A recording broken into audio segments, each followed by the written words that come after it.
ಬೆಳಗಿನ ಬೆಳಕು. ಅರಣ್ಯಕಾಂಡ 7ನೇ ಅಧ್ಯಾಯ 4ರಿಂದ 7ನೇ ವಾಕ್ಯ. ಗೆರ್ಷೋನ್ಯರು ಭಾಗ 2. ನೆನ್ನೆಯ ಬೆಳಕಿನ ಬೆಳಕು ಲೇಖನ ಮುಂದುವರಿದ ಭಾಗವಾಗಿ ದೇವರು ಗೆರ್ಷೋನ್ಯರಿಗೆ ಹೇಗೆ 2 ಗಾಡಿಗಳನ್ನು ಮತ್ತು 4 ಎತ್ತುಗಳನ್ನು ನೀಡಿದನೆಂದು ನಾವು ನೋಡಿದೆವು. ಏಕೆಂದರೆ ಗೂಡಾರದ ಹೊದಿಕೆಗಳನ್ನು, ಪದರೆಗಳು, ಅಡ್ಡತೆರೆಗಳು ಮತ್ತು ಹಗ್ಗಗಳನ್ನು ಹೊರುವುದು ಅವರ ಕರ್ತವ್ಯವಾಗಿತ್ತು. ಅವರ ಕೆಲಸವು ಕೇವಲ ಬಟ್ಟೆಯ ಕೆಲಸ ಎಂದು ಕಂಡರೂ ಅದು ಪವಿತ್ರ ಕೆಲಸವಾಗಿತ್ತು, ಏಕೆಂದರೆ ಅದು ಇಸ್ರಾಯೇಲರ ಪಾಳೆಯದಲ್ಲಿ ದೇವರ ನಿವಾಸವನ್ನು ರಕ್ಷಿಸುತ್ತಿತ್ತು ಮತ್ತು ಅದಕ್ಕೆ ಒಂದು ರೂಪವನ್ನು ನೀಡುತ್ತಿತ್ತು. ಇಂದು ಸಂಜೆ ನಾವು ಪ್ರತಿಯೊಂದು ಪರದೆಯ ಬಗ್ಗೆ ಪ್ರತ್ಯೇಕವಾಗಿ ನೋಡುವುದಿಲ್ಲ, ಏಕೆಂದರೆ ಪ್ರತಿಯೊಂದು ಪರದೆಯು ಆಳವಾದ ಅರ್ಥವಿದೆ ಮತ್ತು ಅದು ನಮ್ಮ ಗೂಡಾರದ ಸರಣಿ ಪಾಠಗಳಿಗೆ ಸೇರಿದ್ದಾಗಿದೆ. ಸದ್ಯಕ್ಕೆ ನಾವು ಈ ಪರದೆ ಮತ್ತು ಹೊದಿಕೆಗಳನ್ನು ಒಟ್ಟಾರೆಯಾಗಿ ಒಂದು ಚಿತ್ರವಾಗಿ ನೋಡಿ ಅವುಗಳ ಮೂಲಕ ದೇವರು ನಮಗೆ ಏನನ್ನು ಕಲಿಸುತ್ತಿದ್ದಾನೆಂದು ತಿಳಿಯೋಣ. ಈ ಹೊದಿಕೆಗಳು ಮತ್ತು ಪರದೆಗಳು ಕೇವಲ ರಚನೆಗಾಗಿ ಅಥವಾ ಅಲಂಕಾರಕ್ಕಾಗಿ ಇರಲಿಲ್ಲ. ಅವುಗಳಿಗೊಂದು ಉದ್ದೇಶವಿತ್ತು. ಅವು ಗೂಡಾರವನ್ನು ಮುಚ್ಚುತ್ತಿದ್ದವು, ಸ್ಥಳಗಳನ್ನು ಪ್ರತ್ಯೇಕಿಸುತ್ತಿದ್ದವು ಮತ್ತು ಪವಿತ್ರವಾದದ್ದನ್ನು ರಕ್ಷಿಸುತ್ತಿದ್ದವು. ಅದೇ ರೀತಿಯಲ್ಲಿ ನಮ್ಮ ಆತ್ಮಿಕ ಜೀವನಕ್ಕೂ ಹೊದಿಕೆ, ಪ್ರತ್ಯಕ್ಷತೆ ಮತ್ತು ರಕ್ಷಣೆ ಅಗತ್ಯವಿದೆ ಎಂದು ದೇವರು ಕಲಿಸುತ್ತಿದ್ದಾನೆ. ದೇವರು ತನ್ನ ಜನರ ಮಧ್ಯೆ ವಾಸಿಸುವುದು ಎಂದರೆ ಏನು ಎಂಬುದು ಗೂಡಾರವು ನಮಗೆ ತೋರಿಸುತ್ತದೆ ಮತ್ತು ಆ ನಿವಾಸವನ್ನು ಹೇಗೆ ಕಾಯಲಾಗುತ್ತದೆ ಎಂಬುದನ್ನು ಹೊದಿಕೆಗಳು ತೋರಿಸುತ್ತವೆ. ಹೊದಿಕೆಯ ಮೊದಲ ಅರ್ಥವೇನೆಂದರೆ ನೀತಿ. ಪಾಪವು ಪ್ರವೇಶಿಸಿದ ನಂತರ ಮನುಷ್ಯನು ತನ್ನ ಪಾಪದ ಸ್ಥಿತಿಗೆ ತೆರೆದುಕೊಂಡನು. ಆರಂಭದಲ್ಲಿ ಆದಾಮ ಮತ್ತು ಅವ್ವಳು ಬೆತ್ತಲೆಯಾಗಿದ್ದರೂ ನಾಚಿಕೆ ಪಡಲಿಲ್ಲ. ಆದರೆ ಪಾಪ ಮಾಡಿದ ನಂತರ ಅವರು ತಮ್ಮ ಬೆತ್ತಲೆಯನ್ನು ಅರಿತು ಎಲೆಗಳಿಂದ ತಮ್ಮನ್ನು ಮುಚ್ಚಿಕೊಳ್ಳಲು ಪ್ರಯತ್ನಿಸುತ್ತಿದ್ದರು.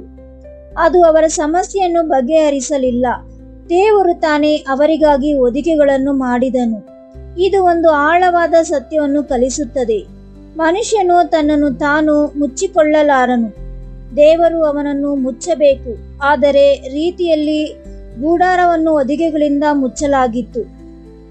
ಆತ್ಮಿಕವಾಗಿ ಇದು ಮೆಸ್ಸಿಯನು ನಮ್ಮನ್ನು ತನ್ನ ನೀತಿಯಿಂದ ಮುಚ್ಚುತ್ತದು ಸೂಚಿಸುತ್ತದೆ. ನಾವು ನಮ್ಮ ಸ್ವಂತ ಒಳ್ಳೆತನದಿಂದ ಬಟ್ಟೆ ಧರಿಸುವುದಿಲ್ಲ, ಬದಲಾಗಿ ಮೆಸ್ಸಿಯನ ನೀತಿಯನ್ನೇ ಧರಿಸಲ್ಪಡುತ್ತೇವೆ. ಯೆಶಾಯನು ಹೀಗೆ ಹೇಳುತ್ತಾನೆ, ಆತನು ನನಗೆ ರಕ್ಷಣೆಯ ವಸ್ತ್ರಗಳನ್ನು ಉಡಿಸಿದ್ದಾನೆ, ನೀತಿಯ ನಿಲುವಂಗಿಯನ್ನು ಹೊದಿಸಿದ್ದಾನೆ. ಯೆಶಾಯ ಬರೆದ ಪತ್ರಿಕೆ 61ನೇ ಅಧ್ಯಾಯ 10ನೇ ವಾಕ್ಯ. ಮತ್ತು ಪೌಲನು ಹೇಳುತ್ತಾನೆ, ಕ್ರಿಸ್ತನಲ್ಲಿ ದೀಕ್ಷಾಸ್ನಾನ ಹೊಂದಿದ ನೀವೆಲ್ಲರೂ ಕ್ರಿಸ್ತನನ್ನೇ ಧರಿಸಿಕೊಂಡಿದ್ದೀರಿ. ಗಲಾತ್ಯದವರಿಗೆ 3ನೇ ಅಧ್ಯಾಯ 27ನೇ ವಾಕ್ಯ. ಅಂದರೆ ಕ್ರಿಸ್ತನೇ ನಮ್ಮ ಹೊದಿಕೆ. ಆತನಿಲ್ಲದೆ ನಾವು ರಕ್ಷಣೆ ಇಲ್ಲದವರಾಗಿದ್ದೇವೆ. ಆತನಿಲ್ಲದೆ ನಾವು ನಾಚಿಕೆಯಲ್ಲಿ ನಿಲ್ಲುತ್ತೇವೆ. ಆದರೆ ಆತನಲ್ಲಿ ನಾವು ಆವರಿಸಲ್ಪಟ್ಟಿದ್ದೇವೆ, ಸ್ವೀಕರಿಸಲ್ಪಟ್ಟಿದ್ದೇವೆ ಮತ್ತು ದೇವರ ಸನ್ನಿಧಿಗೆ ತರಲ್ಪಟ್ಟಿದ್ದೇವೆ. ಎರಡನೆಯ ಅರ್ಥವೇನೆಂದರೆ ಪ್ರತ್ಯಕ್ಷತೆ. ಗೂಡಾರದ ಪದರೆಗಳು ಗಡಿಗಳನ್ನು ನಿರ್ಮಿಸಿದವು. ಅವು ಹೊರಗಣ ಅಂಗಳಗಳನ್ನು ಪವಿತ್ರ ಸ್ಥಳದಿಂದ ಮತ್ತು ಪವಿತ್ರ ಸ್ಥಳವನ್ನು ಅತಿ ಪವಿತ್ರ ಸ್ಥಳದಿಂದ ಪ್ರತ್ಯೇಕಿಸಿದವು. ಪವಿತ್ರವಾದುದಕ್ಕೂ ಮತ್ತು ಅಪವಿತ್ರವಾದುದಕ್ಕೂ ನಡುವೆ ವ್ಯತ್ಯಾಸವಿರಬೇಕು ಎಂದು ದೇವರು ತನ್ನ ಜನರಿಗೆ ಕಲಿಸುತ್ತಿದ್ದನು. ದೇವರ ಸನ್ನಿಧಿಯನ್ನು ಅಸಡ್ಡೆಯಿಂದ ಸಮೀಪಿಸುವಂತಿಲ್ಲ. ಆತ್ಮಿಕವಾಗಿ ಇದರರ್ಥ ನಮ್ಮ ಜೀವನವು ಪಾಪದಿಂದ ಪ್ರತ್ಯೇಕವಾಗಿರಬೇಕು. ನಾವು ದೇವರಿಗೆ ಸೇರಿದವರು ಎಂದು ಹೇಳುತ್ತಾ ಅಶುದ್ಧವಾದುದನ್ನು ಪ್ರೀತಿಸಲು ಸಾಧ್ಯವಿಲ್ಲ. ನ್ಯಾಯ ಪ್ರಮಾಣವು ಬಹಳ ಸ್ಪಷ್ಟವಾಗಿ ಹೇಳುತ್ತದೆ, ನೀವು ಅವರೊಳಗಿಂದ ಹೊರಬಂದು ಪ್ರತ್ಯೇಕವಾಗಿರಿ ಮತ್ತು ಅಶುದ್ಧವಾದುದನ್ನು ಮುಟ್ಟಬೇಡಿರಿ ಎಂದು ಯೆಹೋವನು ಹೇಳುತ್ತಾನೆ. ಆಗ ನಾನು ನಿಮ್ಮನ್ನು ಸೇರಿಕೊಳ್ಳುವೆನು. 2 ಕೊರಿಂಥದವರಿಗೆ 6ನೇ ಅಧ್ಯಾಯ 17ನೇ ವಾಕ್ಯ. ಪ್ರತ್ಯೇಕತೆ ಎನ್ನುವುದು ಗರ್ವವಲ್ಲ, ಅದು ರಕ್ಷಣೆ. ಅದು ಜನರ ಮೇಲಿನ ದ್ವೇಷವಲ್ಲ, ಅದು ಪವಿತ್ರತೆಯ ಮೇಲಿನ ಪ್ರೀತಿ. ಪರದೆಗಳು ಹೇಗೆ ಪವಿತ್ರ ಸ್ಥಳಗಳನ್ನು ಗುರುತಿಸಿದವೋ ಹಾಗೆಯೇ ನಮ್ಮ ಆಯ್ಕೆಗಳು ನಾವು ದೇವರಿಗೆ ಸೇರಿದವರೆಂಬುದನ್ನು ಗುರುತಿಸಬೇಕು. ಮೂರನೆಯ ಅರ್ಥವೇನೆಂದರೆ ರಕ್ಷಣೆ. ಹೊದಿಕೆಗಳು ಗೂಡಾರವನ್ನು ಬೀಸಲು, ಧೂಳು ಮತ್ತು ಪ್ರಯಾಣದ ಸಮಯದಲ್ಲಿ ಉಂಟಾಗುವ ಹಾನಿಯನ್ನು ರಕ್ಷಿಸಿದವು. ಅವು ಒಳಗಿದ್ದ ವಸ್ತುಗಳನ್ನು ಕಾಯುತ್ತಿದ್ದವು. ಆತ್ಮಿಕವಾಗಿ ದೇವರು ತನ್ನ ಸನ್ನಿಧಿಯನ್ನು ಮತ್ತು ತನಗೆ ಸೇರಿದವರನ್ನು ರಕ್ಷಿಸುತ್ತಾನೆ ಎಂದು ಇದು ಕಲಿಸುತ್ತದೆ. ದೇವರು ತನ್ನ ನಿವಾಸವನ್ನು ರಕ್ಷಣೆಯಿಲ್ಲದೆ ಬಿಡುವುದಿಲ್ಲ. ಆತನು ಅದನ್ನು ಮುಚ್ಚುತ್ತಾನೆ. ಆತನು ಅದಕ್ಕೆ ಆಶ್ರಯ ನೀಡುತ್ತಾನೆ. ಕೀರ್ತನೆ 91ನೇ ಅಧ್ಯಾಯ ಇದೇ ಅಂಶಗಳನ್ನು ತಿಳಿಸುತ್ತದೆ. ಆತನು ತನ್ನ ರೆಕ್ಕೆಗಳಿಂದ ನಿನ್ನನ್ನು ಮುಚ್ಚುವನು. ಆತನ ರೆಕ್ಕೆಗಳ ಕೆಳಗೆ ನೀನು ಆಶ್ರಯ ಪಡೆದುಕೊಳ್ಳುವೆ. ಕೀರ್ತನೆ 91ನೇ ಅಧ್ಯಾಯ 4ನೇ ವಾಕ್ಯ. ಆದುದರಿಂದ ಹೊದಿಕೆಗಳು ನಮಗೆ ನೆನಪಿಸುವುದೇನೆಂದರೆ, ದೇವರು ಕೇವಲ ಪವಿತ್ರತೆಯನ್ನು ಆಜ್ಞಾಪಿಸುವವನು ಮಾತ್ರವಲ್ಲ, ಆತನು ತನ್ನ ಜನರನ್ನು ಕಾಯುವವನು ಮತ್ತು ರಕ್ಷಿಸುವವನೂ ಆಗಿದ್ದಾನೆ. ನಾವು ಆತನ ಹೊದಿಕೆಯ ಅಡಿಯಲ್ಲಿರುವಾಗ ಮಾತ್ರ ಸುರಕ್ಷಿತವಾಗಿರುತ್ತೇವೆ. ನಾವು ಪಾಪದ ಹಾದಿಗೆ ಹೋದಾಗ ಆ ಆಶ್ರಯದಿಂದ ಹೊರಬರುತ್ತೇವೆ. ನಾಲ್ಕನೆಯ ಅರ್ಥವು ಅತ್ಯಂತ ಆಶ್ಚರ್ಯಕರವಾದುದು. ಹೊರಗಿನಿಂದ ನೋಡುವಾಗ ಗೂಡಾರವು ಅಷ್ಟೇನೂ ಆಕರ್ಷಕವಾಗಿ ಕಾಣುತ್ತಿರಲಿಲ್ಲ. ಅದು ಪ್ರಾಣಿಗಳ ಚರ್ಮದಿಂದ ಮುಚ್ಚಲ್ಪಟ್ಟಿತು. ಹೊರಗಿನಿಂದ ಅದು ಹೊಳೆಯುವ ಅರಮನೆಯಂತೆ ಇರಲಿಲ್ಲ, ಆದರೆ ಒಳಗೆ ಬಂಗಾರ, ಸೌಂದರ್ಯ ಮತ್ತು ಮಹಿಮೆ ಇತ್ತು. ಇದು ದೇವರ ಮಾರ್ಗಗಳ ಬಗ್ಗೆ ಒಂದು ಪ್ರಮುಖ ಸತ್ಯವನ್ನು ಕಲಿಸುತ್ತದೆ. ನಿಜವಾದ ಮಹಿಮೆಯು ಲೌಕಿಕ ಕಣ್ಣುಗಳಿಂದ ಮರೆ ಮಾಡಲ್ಪಟ್ಟಿರುತ್ತದೆ.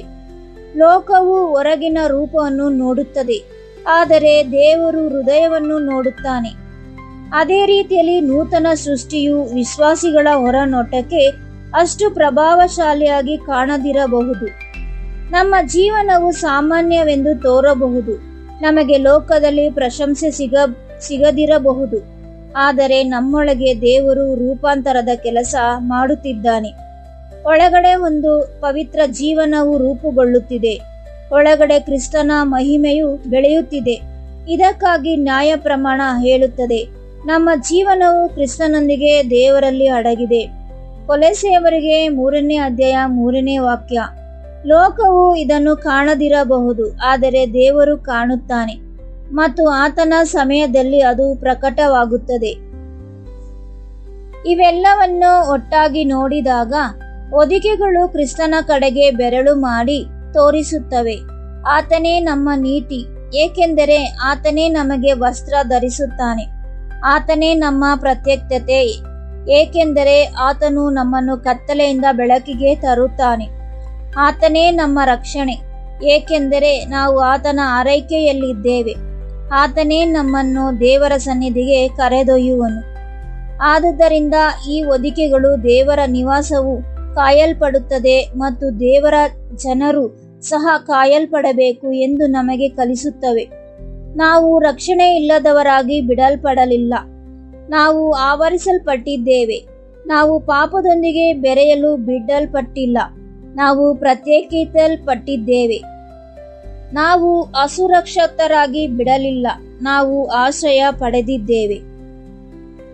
ಈಗ ಕೊನೆಯ ವಿಷಯವು ದೈನಂದಿನ ಜೀವನಕ್ಕೆ ಬಹಳ ಪ್ರಾಯೋಗಿಕವಾಗಿದೆ. ಈ ಹೊದಿಕೆಗಳನ್ನು ಒಮ್ಮೆ ಹಾಕಿ ಮರೆತು ಬಿಡುತ್ತಿರಲಿಲ್ಲ.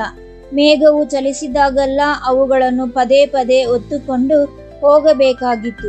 ದೇವರ ನಿವಾಸವನ್ನು ರಕ್ಷಿಸಿದ ಅದೇ ಪವಿತ್ರ ಹೊದಿಕೆಯು ಜನರೊಂದಿಗೆ ಅರಣ್ಯದುದ್ದಕ್ಕೂ ಪ್ರಯಾಣಿಸಬೇಕಾಗಿತ್ತು. ಅದೇ ರೀತಿ ಕ್ರಿಸ್ತನಲ್ಲಿ ನಮ್ಮ ನಡಿಗೆ ಕೇವಲ ಒಂದು ಕ್ಷಣದ ವಿಷಯವಲ್ಲ, ಅದು ಜೀವನ ಪರ್ಯಂತ ಪ್ರಯಾಣ. ನಾವು ನಮ್ಮ ಜೀವನದುದ್ದಕ್ಕೂ ಈ ಹೊದಿಕೆಯನ್ನು ಹೊತ್ತುಕೊಳ್ಳಬೇಕು.